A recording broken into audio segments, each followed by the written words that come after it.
Warahmatullahi wabarakatuh. Bagaimana keadaan kalian guys? Semoga selalu dilindungi oleh Allah dan diberikan hidayah taufik dan inayahnya. Sebelum lanjut di video Mahabah channel ini, alangkah baiknya tekan tombol subscribe, like, comment, and share untuk selalu menebar kebaikan. Karena subscribe itu gratis tanpa memungut biaya. Kali ini kita akan membahas seputar tentang tahukah kamu bahwa umat Islam diistimewakan dengan syiar bernama azan. Azan, sebagaimana kamu tahu, adalah panggilan untuk semua muslim untuk melaksanakan salat. Setiap hari kita mendengarnya, melafalkannya, menjawabnya. Bahkan di masa kecil, kita ikut perlombaannya. Namun tidak banyak yang tahu bahwa asal-usul azan begitu unik. Dengan bertambahnya umat Islam di masa Rasulullah, membuat sebagian dari sahabat cukup sulit mengetahui kapan salat tepat waktu. Hal ini pun dipikirkan oleh para sahabat, dan kemudian muncullah ide-ide bagaimana cara memanggil orang untuk salat di masjid.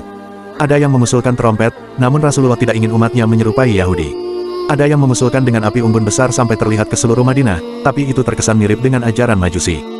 Ada juga yang mengusulkan dengan lonceng seperti Nasrani.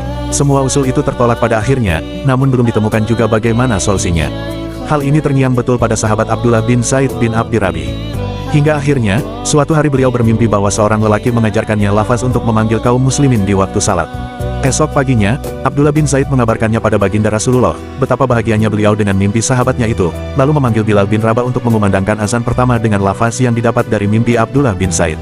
Mendengar azan yang berkumandang itu, Umar buru-buru datang ke masjid lalu berkata pada Nabi, bahwa ia pun bermimpi yang sama dengan Abdullah bin Zaid, namun ia belum menceritakannya pada Rasulullah sejak 20 hari setelah ia bermimpi. Umar bin Khattab bermimpi dalam tidurnya lalu datang pada Rasulullah sembari mengisahkan apa yang dimimpikannya. Wahai Rasulullah, aku juga bermimpi tentang laki-laki berpakaian hijau lewat di depanku membawa lonceng. Aku bertanya padanya, apakah lonceng itu hendak ia jual? Lanjut Umar bin Khattab. Kemudian orang itu balik bertanya, memangnya ingin kau gunakan untuk apa? Sebagai panggilan salat, jawab Umar.